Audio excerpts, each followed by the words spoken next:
old saying, 3 is 2, 2 is 1, and 1 is none.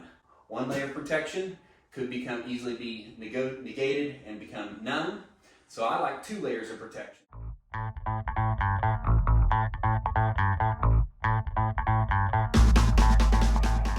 Welcome to the Prepared and More YouTube channel today. We are again talking about EMP protection. You can look at some of the other videos we have posted about exactly what is an EMP and what types of protections you may need. But in general, the quick answer is an EMP is an Electro Magnetic Pulse. That is a type of weapon that might be deployed against the United States. It's deployed using a nuclear missile and it would be exploded well over the United States, and it has the potential to destroy all electronics. And so with that in mind, the question comes, how do I protect my electronics? Well, there's a number of ways out there to do that, and we'll discuss many of those in other videos and that type of thing. But what we want to talk about today is building a Faraday cage.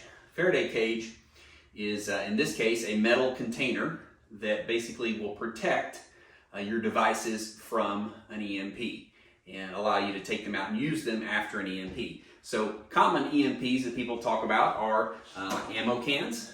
Okay, this is one option. It's a smaller option, but it's actually a more expensive option. What I want to show you today is 2 of the least expensive options you can do. So the first option we want to talk about is just simply wrapping your items in aluminum foil. So basically, if you take some heavy-duty aluminum foil, okay, very simple, purchase at the store, wrap your item, in this case like you were wrapping a Christmas present, and wrap it completely in 2 layers of aluminum foil.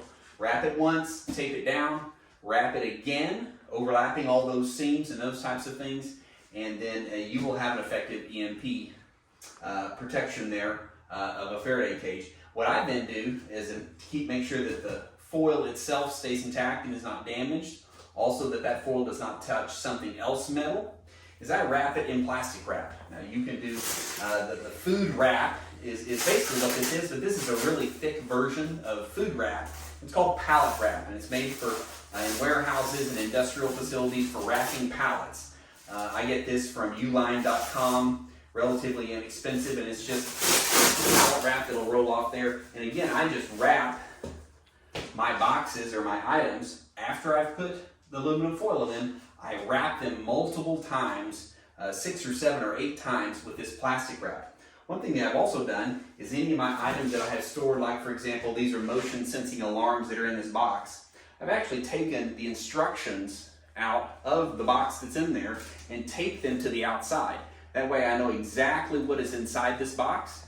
I've got a quantity of 3 here, tells me what they are and how they work, and I don't have to open this up until I actually need it.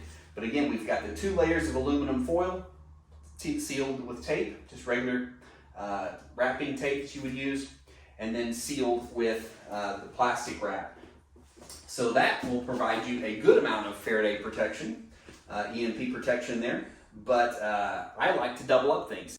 As this YouTube channel is called, it is Prepared and More. So I like to not only do 1 layer of protection, but do more layers. There's the old saying, 3 is 2, 2 is 1, and 1 is none.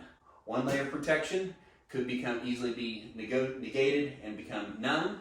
So I like 2 layers of protection. So I do the foil wrapping, plus I put my items in a metal Faraday cage, and that's what this is. This is the least expensive Faraday cage that I've been able to come up with, and it is simply a used metal 55-gallon drum. I picked it up at my local farm and ranch store. It cost me $16. You can commonly find them on Craigslist or Facebook Marketplace for around 20 bucks, but just a used barrel. Doesn't really matter for this purpose what was in it before, but we're going to take it. We're going to just do very little modifications to it. I'm just going to gently sand the rim here, particularly kind of the sides of it, so that we get a good fit with our lid. Then I make sure that when I purchase it, that it does come with a lid and a locking ring. These are both very important parts, and they should come with your device. But if you have a good fitting lid that goes on it, and then a tight fitting locking ring here that will lock down upon it, then you need nothing else. You don't need a gasket in there, you don't need anything. It will actually seal this for EMP protection. I've got several different devices that I use to test my Faraday cages, and both of these designs passes it individually. And so I feel like I'm getting great protection using this. So what do I put in this cage, Faraday cage, is we'll do another video that tells exactly the different types of items that I put in here, but it's really important that whatever I do put in here, the actual item does not touch the sides of this. A lot of people will use cardboard, they'll use thick plastic like a tarp or something like that to make sure that what's inside here doesn't directly touch the metal sides of this. For my case, all I do is, since I've already wrapped my items in 6, 8, 10 layers of this plastic wrap, they're ready to go right in. So I can stick my items in here and stack them right against the wall, and the plastic there becomes my insulation against the sides of my cage. And again, I've tested all these. They do work as an EMP protection. Briefly, we'll just talk about the different types of items. We won't go into a lot of details, but for example, I have a little GPS unit wrapped up here, again, wrapped in aluminum foil, sealed with plastic. Here I've got some alarms, motion sensing alarms that I would use around my property if after the EMP hit. And then in this case, I have a bunch of mixed electronics. I have everything from solar chargers, air quality detectors, Geiger counters, infrared scopes, and those types of small electronics are all bundled in here together, then wrapped once. And I will keep all these items inside my Faraday cage, and for literally $20, I've got a very large Faraday cage that I can put a lot of stuff in.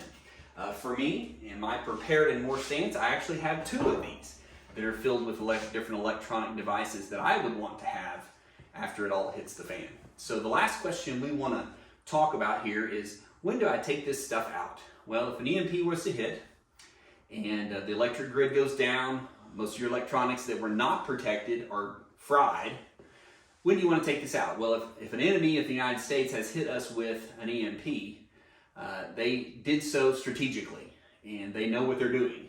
And so if you go in and you immediately take out all your items from your Faraday cage, it's very likely that another EMP is going to follow a few days or a few weeks later.